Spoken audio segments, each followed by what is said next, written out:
What's going on, y'all? So, yeah, more news today.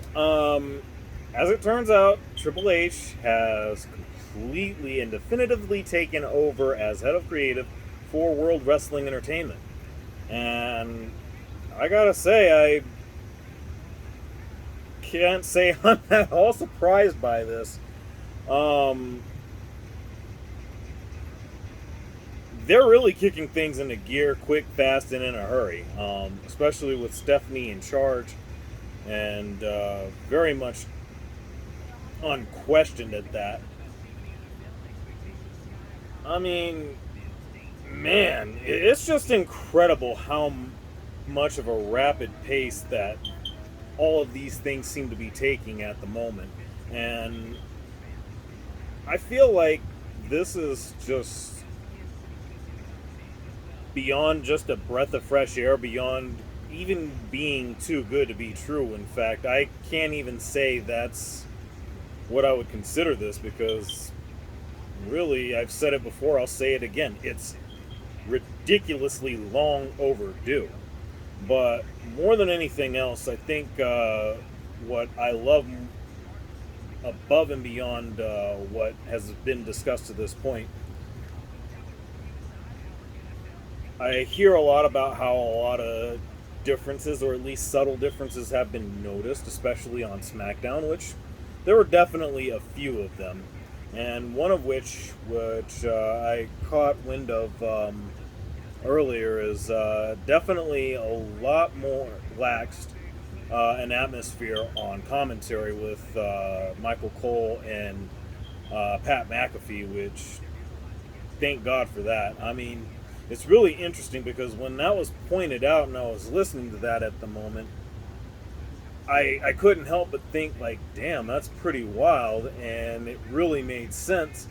But it's really saying something when you think about it, because let's look at it this way. Pat McAfee, if we're being perfectly honest, ever since he became the color guy on SmackDown alongside Michael Cole, dude has kind of been on one to an extent that last time I checked, I don't think Vince would have been cool with, I don't know, any other point in life as far as I can tell. And I just think back about how I've heard talk about guys like Mick Foley, amongst so many others, Michael Cole included, getting cursed out in their headset from Vince over God only knows what. And now that's not even a thing anymore. So definitely have a better vibe going on there. But more than anything else, again, just going back to McAfee, he definitely shattered that mold considerably. I mean, dude basically table dancing to Rick Boogs playing Shinsuke Nakamura's theme. I mean, you don't see anything close to that under a Vince McMahon regime. And yet, that's what happened. I mean, if we're being perfectly honest, there's just no ifs, ands, or buts about it. That's what we got. All the same, though, I really feel like this is going to be tremendous for a number of other reasons as well. Because I think that on SmackDown, it may or may not have been noticeable. I feel like I caught on to it personally, but you can tell the vibe is certainly more relaxed, not just in commentary, but throughout the locker room, probably throughout the company as a whole.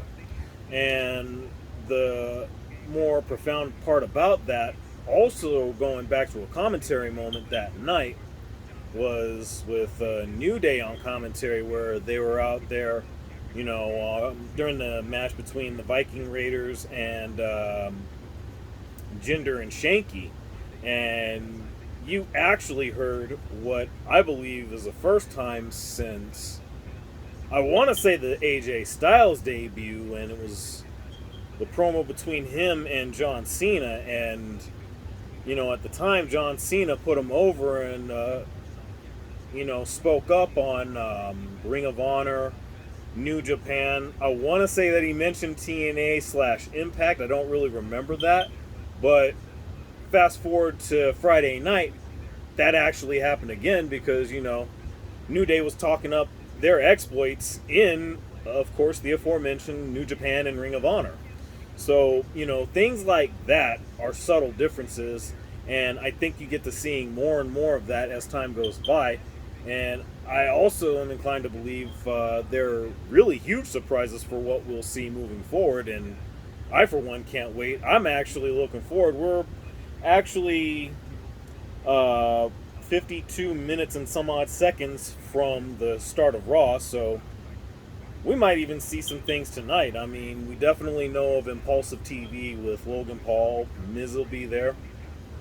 That might actually have a chance of being interesting because I got to tell you, this has been pretty throwaway for the most part, and that's not the way it should be, especially because, I actually, for one, am really high on Logan Paul given his performance at WrestleMania. And we also know about the Rey Mysterio celebration. We know about Roman Reigns. I want to say there are a couple of other things that were discussed that have been confirmed for Raw, but I don't remember off the top of my head.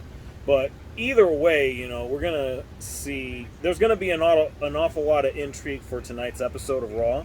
I'll definitely be tuned in, and we're going to see how it starts off, where it goes. Definitely a big night tonight for a variety of reasons, but let me know what you think. What are your expectations with the new regime headed by Triple H and Bruce Pritchard, who will probably be making calls out in Gorilla? That was the case on Friday night as well, so that's probably not going to change either. And do we also see Triple H bringing up folks from NXT as far as their creative department is concerned? There was a lot of talk about that amongst so many other things. I will tell you there is going to be another video that I'm going to be doing here tonight, maybe even the next little bit here, as to a lot of things, especially regarding Sasha Banks, and why I don't think the WWE needs to bring her back anytime right away, at least. So, yeah, definitely look forward to that. Let me know what else you guys think. If you enjoy, like, share, subscribe, all that other good groovy stuff. Catch y'all later.